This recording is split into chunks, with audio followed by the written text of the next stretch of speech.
Welcome to a Sunny Side Up Life podcast, a show for the woman who is ready to live an abundant life full of freedom and positivity. I'm Sammy Womack, and I'm on a mission to help you break free from survival mode, gain financial freedom, stay motivated, and focus on what matters most. Join the movement and let's start living on the brighter side of life together. Hey everyone, welcome back to another episode. So I am still kind of on the same theme that I was on last week, still recapping 2018. To be honest with you, last week's episode was supposed to be the last episode of 2018, but I ended up taking that week off. So I didn't plan to have two recap episodes to start the year off, but this is how it's happening. So I have to recap the year, you guys. I have to share the lessons that I learned in my year of balance with you guys because there were so many takeaways. It was such a big year. It was such a productive yet restful year. And I feel like I grew so much personally and spiritually. My business grew an insane amount. But yet I rested, I watched more TV, I listened to more books, I took more naps than any other year in my adult life. And I'm honestly not really sure how that was all possible, but that is what balance is all about. That was my goal. So for those of you who are like, wait, what do you mean your year of balance? Okay, so what I do is I pick a word for the year. This is actually a pretty common theme these days. A lot of us, I feel like our generation, if those of you who are like my age, like mid 30s, early 30s, like young mothers, I feel like it's kind of a trend of our generation in a way to pick a year more than pick a resolution, because I think that we've realized maybe from our early adult years or maybe from watching our mothers and other people, that resolutions don't work as much as setting intentions and setting goals, because I feel like an intention is more of just like a theme for your year, more like a vibe for your year. And goals are more tangible, more things that you can track. A resolution is like kind of just saying that you want to do it. I don't know. I know along the lines, they're all kind of supposed to mean the same thing, but I just feel like there's a different connotation with them. So this is my fourth year doing a word for the year. And the way I come up with my word is I kind of just like in December, in January, kind of in that area of time, like a little before Christmas, a little after Christmas, I just kind of feel into it. And kind of now that I have my power sheets, like I did a word for the year before I even had power sheets, but now that I have power sheets, it's even easier because of all of the like finishing work at the end of the power sheets and then all of the prep work. Like there's a ton of prep work before you start the next year. So the way the 2 years of power sheets kind of overlap, that whole vibe of like what you're doing in December and January of recapping and then shifting gears into the next season, which is the next year of your life. And so that really has helped too. But I kind of go through that and I kind of look for themes of like what's coming up. What am I feeling like I need to work on? What am I feeling like, honestly, like what is God putting on my heart is a lot of it. And sometimes it'll come to me like from prayer, or honestly this year, you guys, it came to me in a dream. That sounds so cheesy saying it out loud. But it really did. And my accountability partner, Allie, I literally texted her or Instagram DM'd her the next morning. I was like, Allie, I don't even want to tell you this, but I had a dream about the word trust.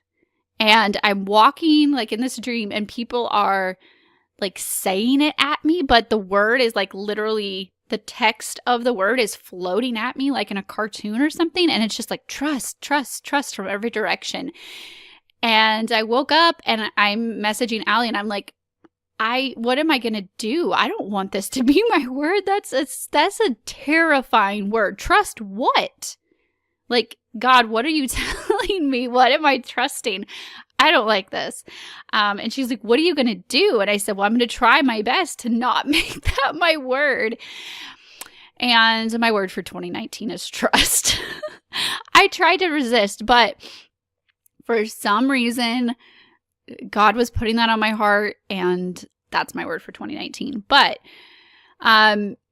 let's see. Let's go back. Okay, 2016, my word was less. And that was the year that we decluttered the most. That was the year that we knocked out a ton of debt, and we broke free from so many different toxic things in our life, physically, emotionally, all the things. And it was just less. And I felt that word on my heart, and I knew that I needed less of just about everything.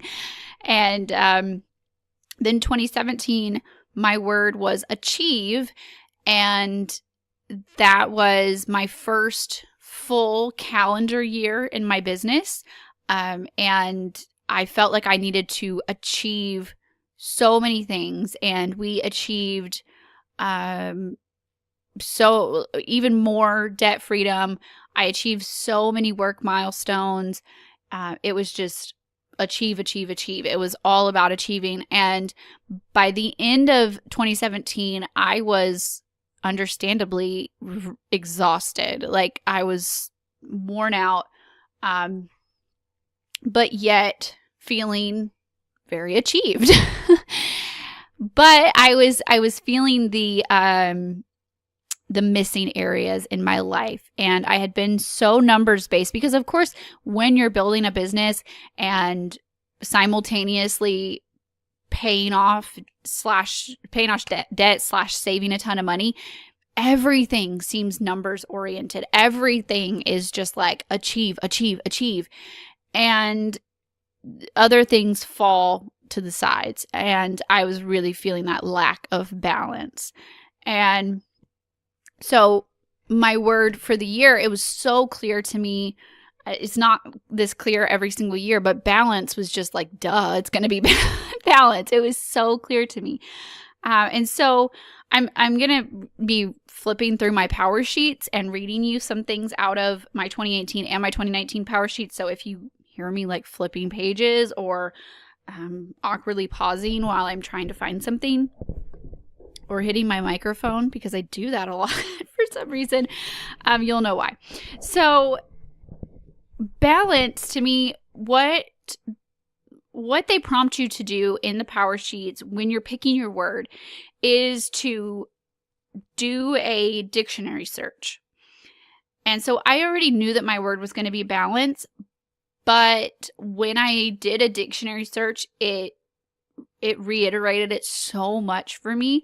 And so by definition, balance is a noun. It is a thing that you can have, that you can hold, I loved that it was a noun for some reason. And balance is defined as an even distribution of weight, enabling someone or something to remain upright and steady. And I underlined upright and steady. I don't want to come crashing down. And I don't want to just come barreling through something, right? I want to do it standing on my own 2 feet, and I want to do it steadily. And that was just like, yes, those were words for me. And the second part of the definition says a condition in which different elements are equal or in correct proportion.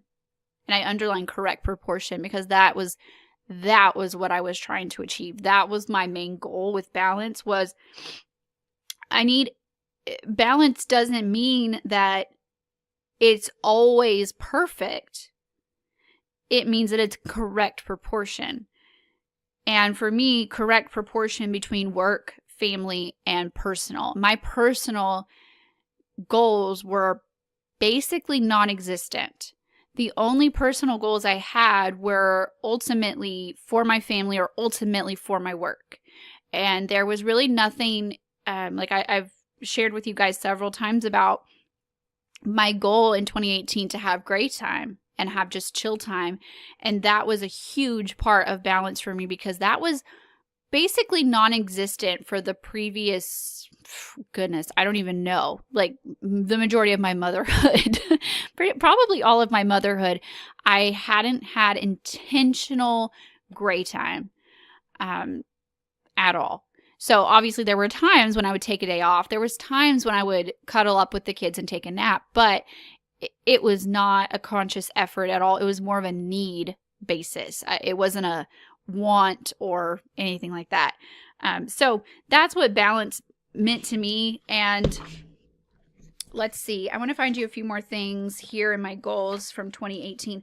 So it just gives you so much room in the power sheets to just brainstorm, and it feels a little repetitive.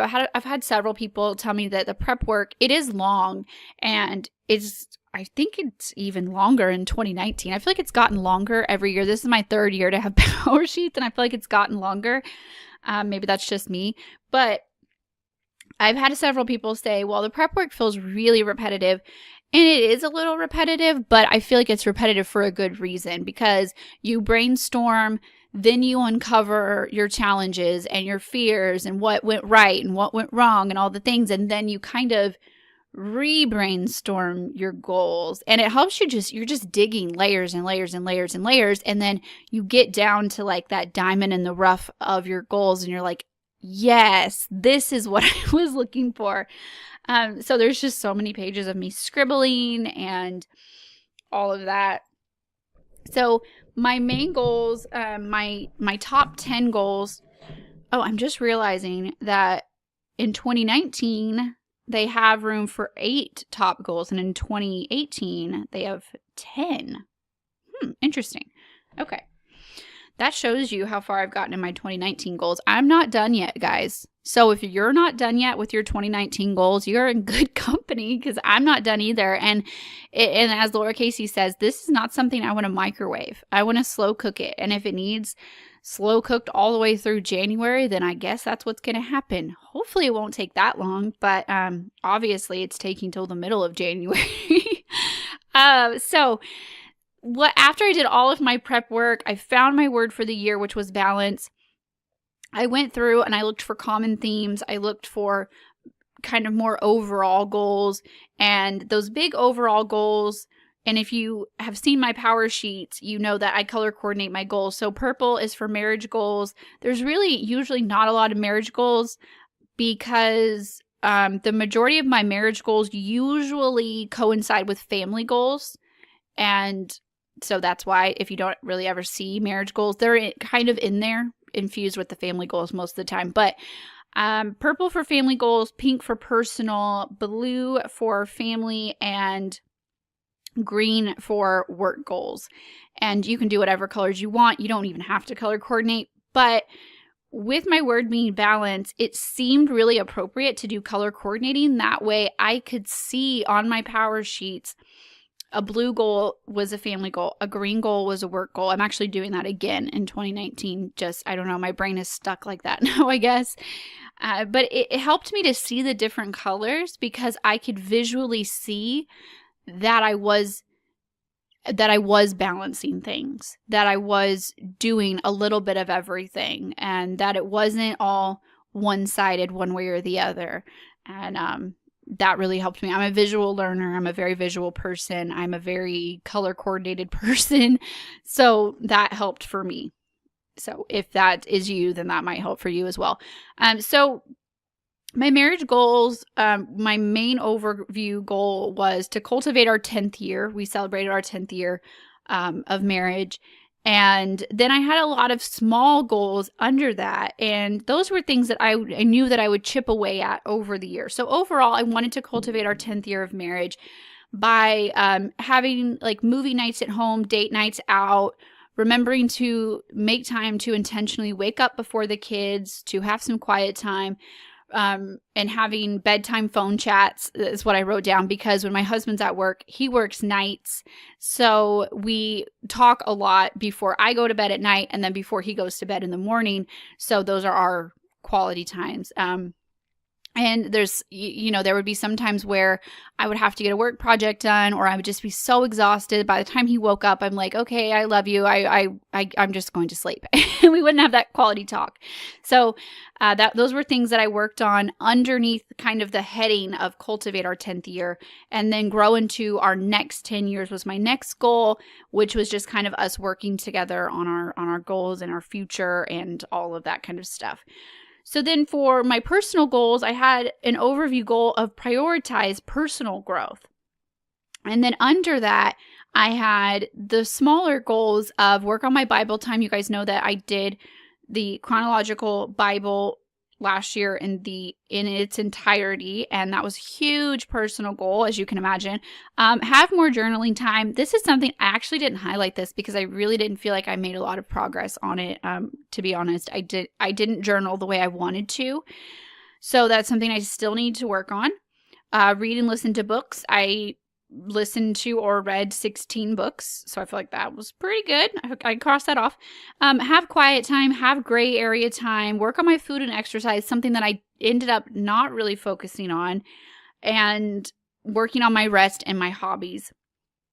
And then I had another goal of prioritizing my health with my family. So it was things like learning more about essential oils, and I did. Having more stretch breaks, scheduling my meals better.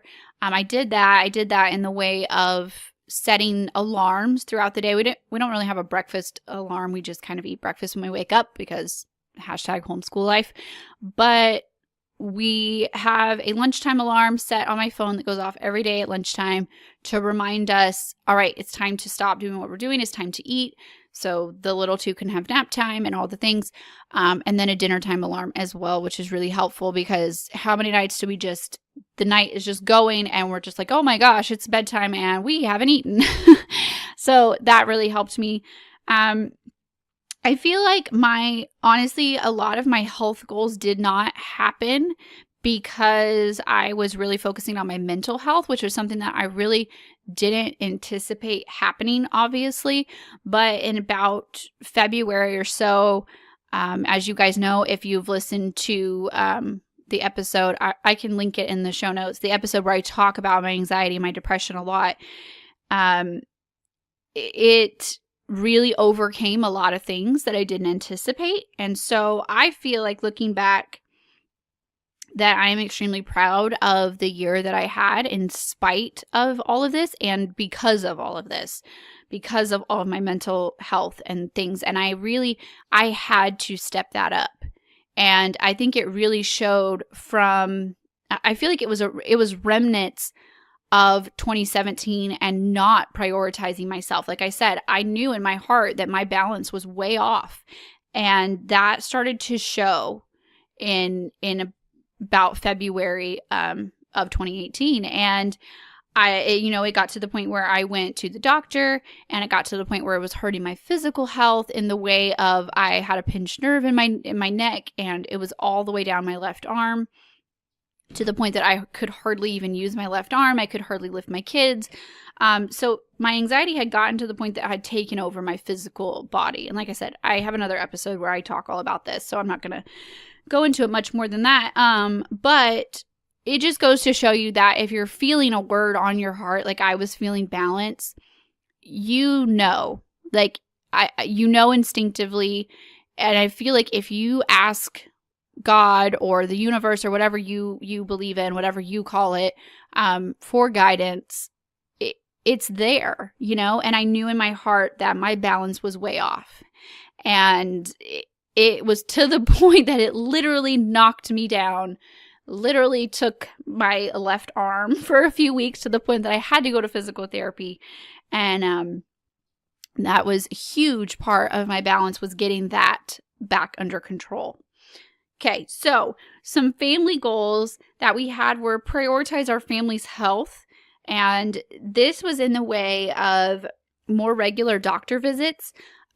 We had really, really slacked on like our kids' checkups with just regular doctor, dentists, eye doctors. There were some things that we needed to take care of, Daniel and I, with like the dentist, the eye doctor, and so many things. And so there were so many things that we had just really procrastinated on. So I made a huge list, and over the course of like 2 or 3 months, we were like slowly checking all these things off that we needed to do.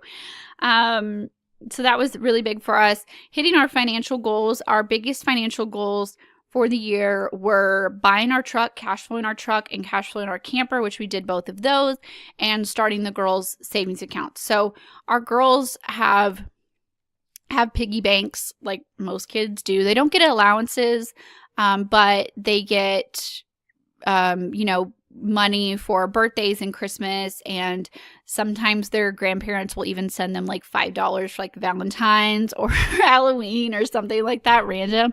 And they've pretty much always just stashed the money in their piggy banks. They'll buy little things here and there, but they don't really do without. So they're good to just kind of save it. And so we had just been stockpiling their money literally in a shoebox under my bed for a very long time. And so we finally set them up real savings accounts so they can actually be earning interest. And it was just getting to the point where it was so much cash that I was worried, like, what if the house got broken into? What if there was a fire and then all of their money? And, so just something small that I procrastinated on. That was a big goal for me. Our next family goal was to establish family rhythms. And I am not one to be on a schedule. And if you guys listen to Ali Casaz's podcast or Kendra Hennessy's podcast, they talk a lot about rhythms, and they're both kind of the ones that turned me on to rhythms versus schedules. And especially with homeschooling, especially with working from home, especially with my husband's crazy work schedule, obviously a rigorous schedule is not going to work for our family. And I had let that hold me back for a really long time when I kind of was like, I could just kind of have a rhythm more than a rigorous schedule. So I really worked on that. I worked on prioritizing family time, like I said, with the balance between work time and knowing when to stop working, because that's really hard for me. Encouraging Daniel to have alone time with the girls. Prioritizing our homeschool more as Izzy and Melanie are kind of they're getting older. They're getting to more where they need to do a little bit of sit down schoolwork, and not everything is play based now with them, because they are, learning their handwriting and a little basic math and things like that.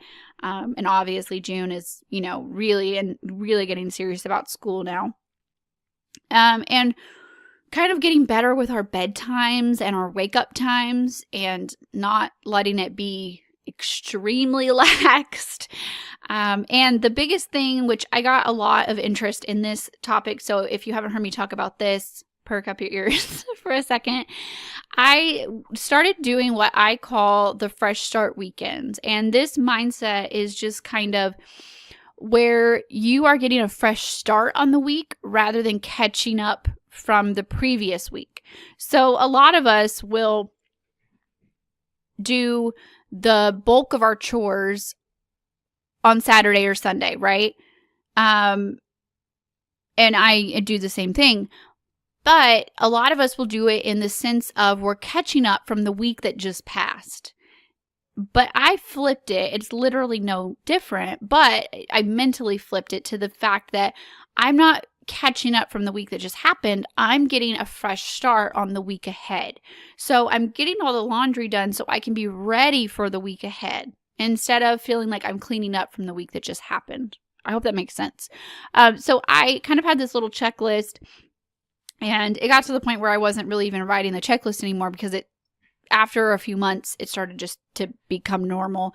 But I would do all the laundry. I would deep clean, like I would, deep clean the rug, with a white rug in our living room. Oh my goodness. So I would literally get on my hands and knees and deep clean the rug every weekend, vacuum like the little nooks and crannies of the couches, and do all that kind of stuff.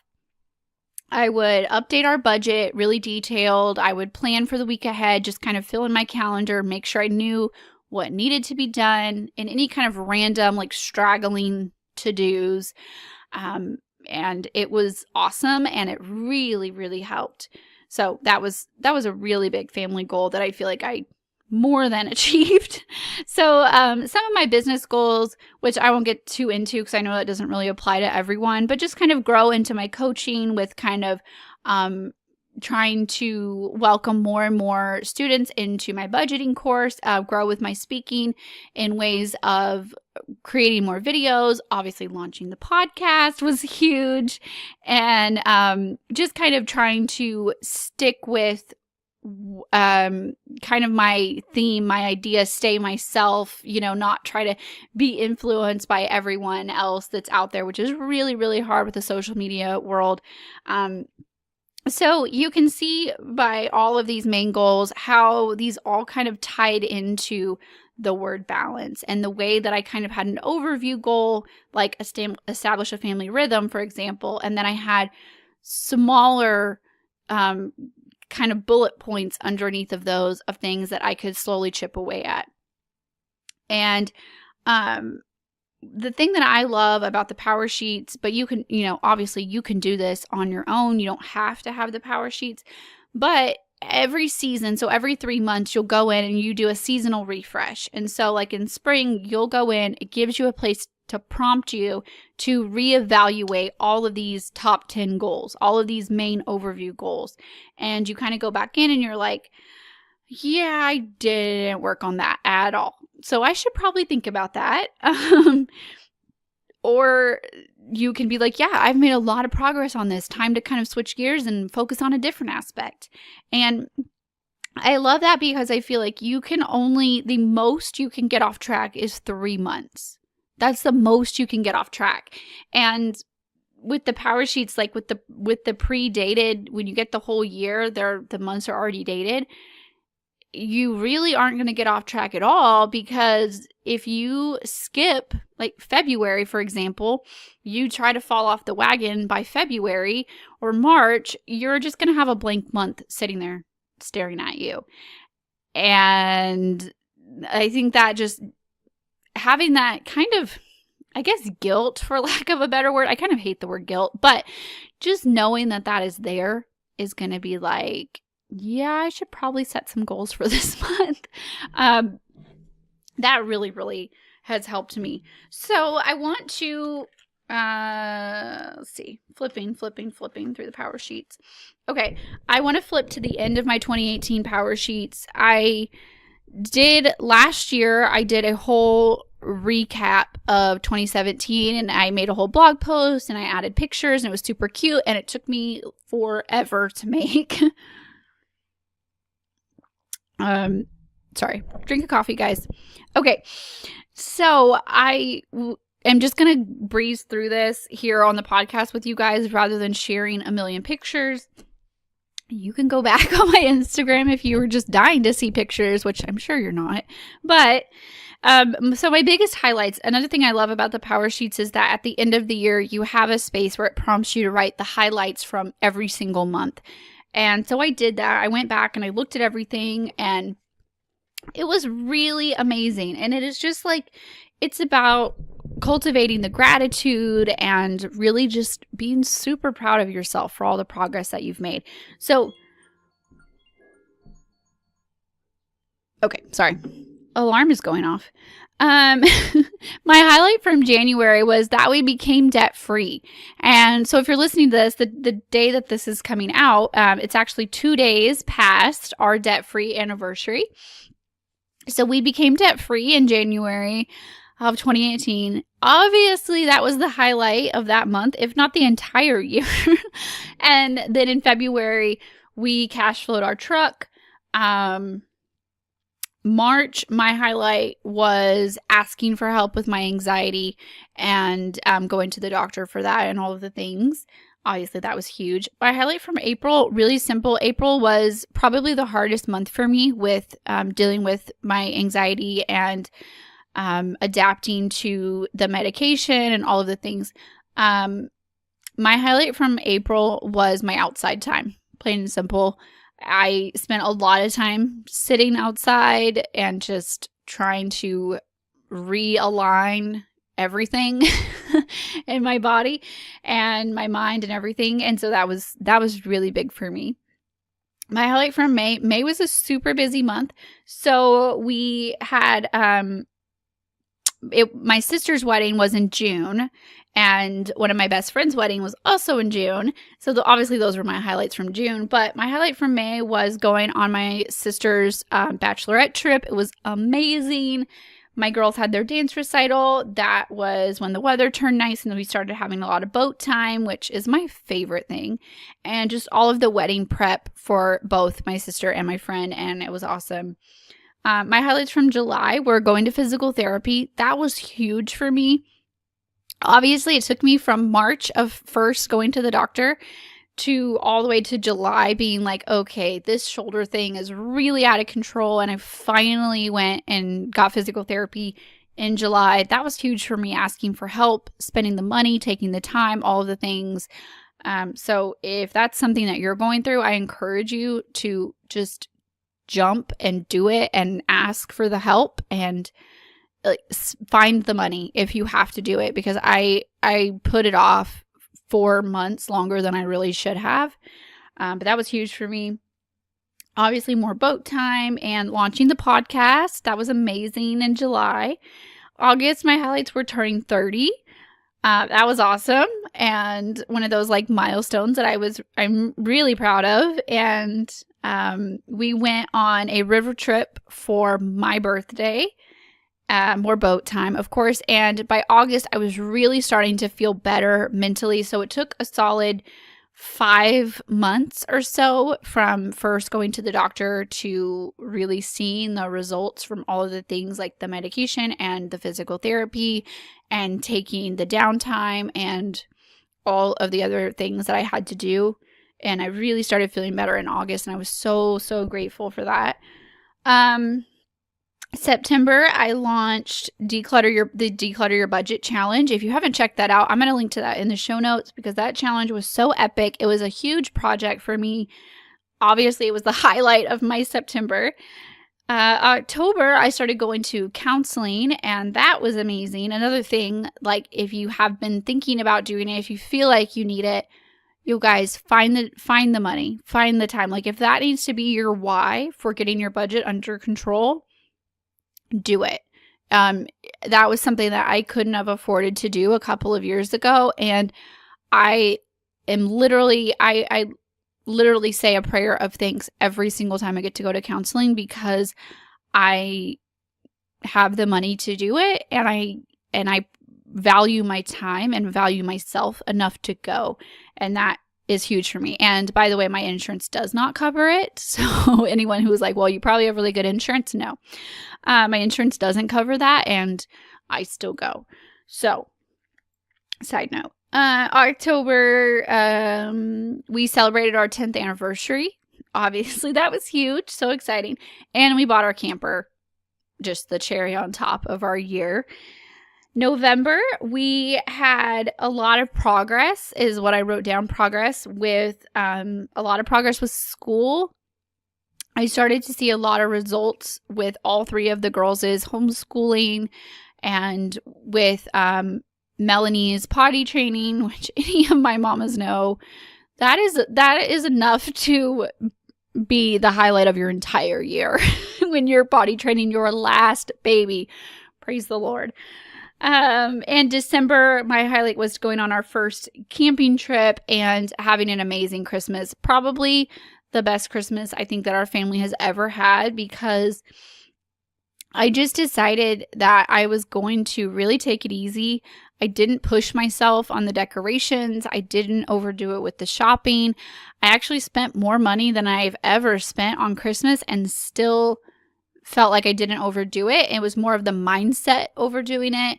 We made a Christmas bucket list and we did what was on the bucket list, and I just let everything else go. I just had peace with it. Like I tried to find peace with it. My anxiety did not need to be peaked. It did not need the added stress or obligation. And I drew the line at a bucket list. My oldest daughter, June, and I sat down. We made a bucket list. I asked her, what is important to you? What do you want to do? And I will be doing that like every Christmas from now on, because it was so nice to just not overdo it. And I really think that it ended up being the best Christmas for that reason. So that's the highlights of my 2018 Power Sheets. So real quick, I know that this episode is getting long, but I have to share a little bit more. So in the beginning of the 2019 Power Sheets, you have places in your prep work, you're kind of recapping the previous year while setting intentions for the year to come. And it's a very all-inclusive kind of feeling of you're doing both, and they're both so important. You can't just skip to the next year, because I feel like if you don't spend the time reflecting and going through what worked and what didn't work and what you still need to work on, what you're proud that you did accomplish, all the things, like, you really didn't make any real progress. And I think that is what people who just set resolutions or just write their goals down once and then like just stick them on the fridge and never look at them, I feel like that's what they're missing, is that in between of you have to kind of tie it all together. You have to do the connecting work. Each month is not a separate entity. It is a continual, a ladder kind of that builds and builds and builds and builds. And so if you just jump straight to 2018, or skipped from 2018 to 2019, I should say, you're skipping so much. You're skipping the learning in between and the celebrating the progress and the learning from the mistakes and all of that in between. So even though that is hard for me, I don't want to go back and I don't want to dig up all of the hard stuff again. And I kind of don't even really want to go back and relook over the good stuff. I'm like, yeah, it was good. Okay, it happened. On to the next thing. And that's just kind of how I function. But it is so important. And I will be honest, I literally have to force myself to do it. And there are some times where I sit down, I do 1 page of prep work. I'm overwhelmed. I close my Power Sheets and I'm like, okay, that's enough. Or there's other times where I can sit there and fly through like 6 pages because I'm feeling super inspired. So if you're going through the same thing, know that you're not alone, because that's totally normal. Okay, so there is a place for you to write what you are saying no to and what you are saying yes to. And where's the page I'm looking for? There's a place for you to write the good things and the challenges. So I do the good things and the challenges, and then I clean that list up and write what I'm saying no to and what I'm saying yes to, if that makes sense to you. They tie in together. And so my good things and challenges are really brainstormed and messy, and then I go back and look for common themes. So the good things, I just really shared pretty much all of the good things with you guys. So I won't really go back into all of that. Yeah, this is basically everything I just said in my summary of 2018. But some of my challenges, which I think we learn more from the challenges and from others sharing their challenges.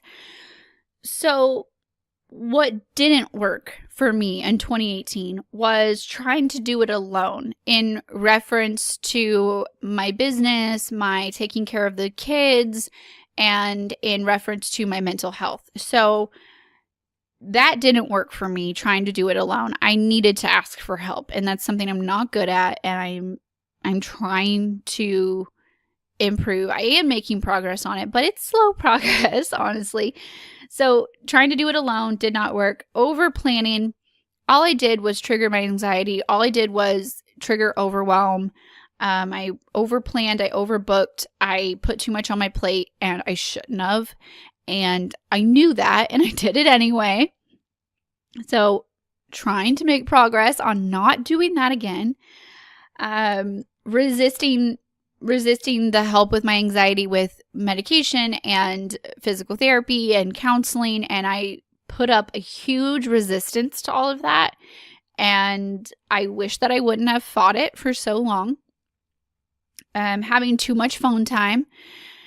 You guys know that even in regular life, it's hard. And I feel like it's even, not to make excuses for myself, but when my personal Instagram is my business Instagram, they're the same thing. And my personal lessons are what I share in my business with you guys and through my coaching and all my things. And there's really not a line there. And so it's very easy to say, oh, I'm on Instagram for work, but am I really?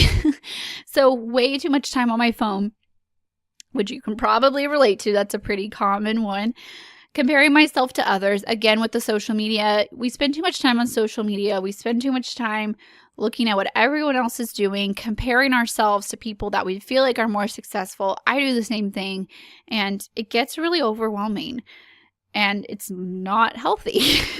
It's one thing to find inspiration from someone, but that line has to be drawn somewhere where you start to feel bad about yourself, and you start to just feel overwhelmed and like you just want to curl up in a ball because you'll never be as good as she is, and all of that.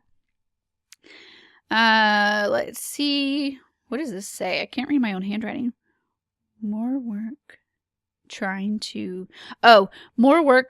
equal better work. So kind of that working harder, not smarter kind of thing. I am guilty of that. I'm guilty of just opening my computer and basically doing nothing but saying that I'm accomplishing something.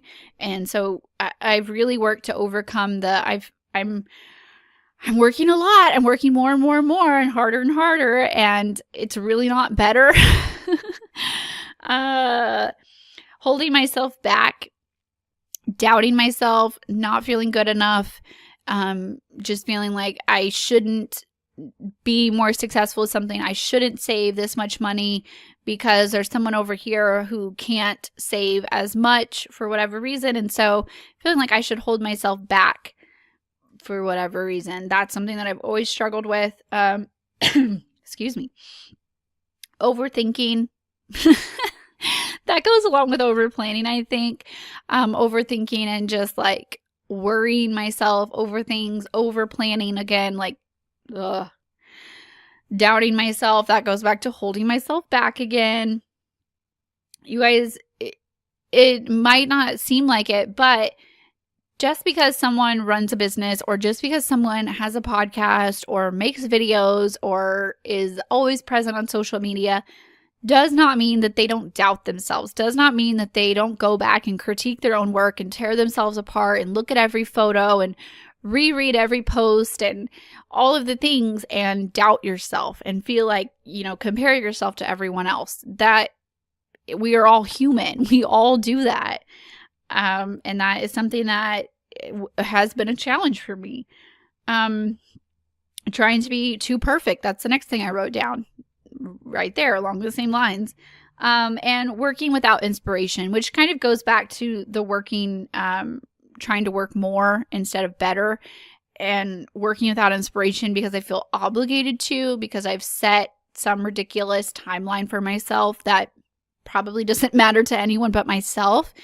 It's just not necessary. So I've really tried, with the inspiration of my business coach, to work out of inspiration, not obligation. And this can be for anything. And I've actually started to apply this to more than just my work.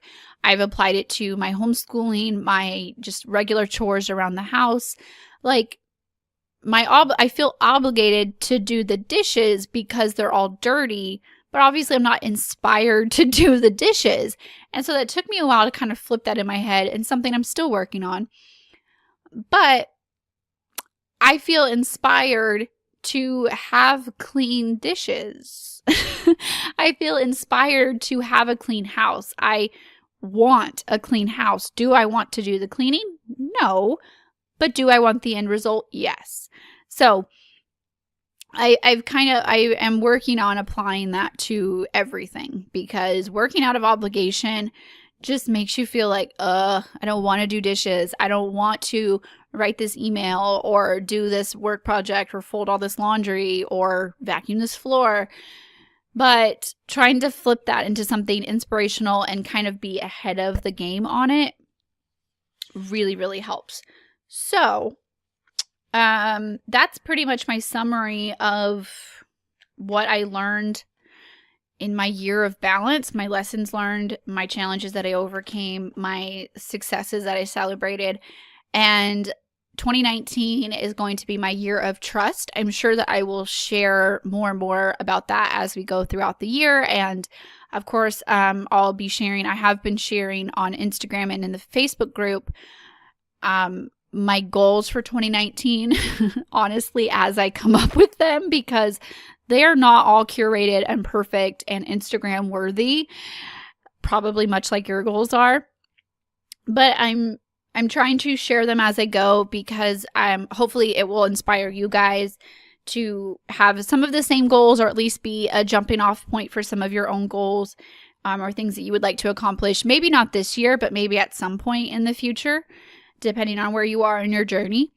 So I will be sharing more as I go into my year of trust. And I feel like balance and trust are they're such good sisters in that way of trust is the next season of life for me. So I've learned how to balance. Now I have to trust myself on practicing what I have learned. Oh, I want to read you. I'm flipping through the power sheets again. Where is my word? Okay, I want to read you the definition for trust. I feel like reading the definitions is so useful. So if you have a word for the year and you haven't read or written down the dictionary definition of the word, not what it means to you necessarily, but as much as what it literally means, and then you can kind of interpret it your own way. But trust is a verb. I don't know why, but that's so helpful to me to know that balance was a noun. Well, balance can be a noun or a verb, actually. But I took the balance noun version, and I am taking trust as a verb. So it's something that I need to do. That helps me for some reason. So trust actually has several definitions. I only wrote down 5. But number 1, have confidence or hope. Number 2, rely or depend on. Number 3, to believe. Number 4, to expect confidently. I liked that one. Number 5, charge with the responsibility. So I am going to have confidence and hope in all of the lessons that I learned in balance. I am going to rely on my destiny, I guess.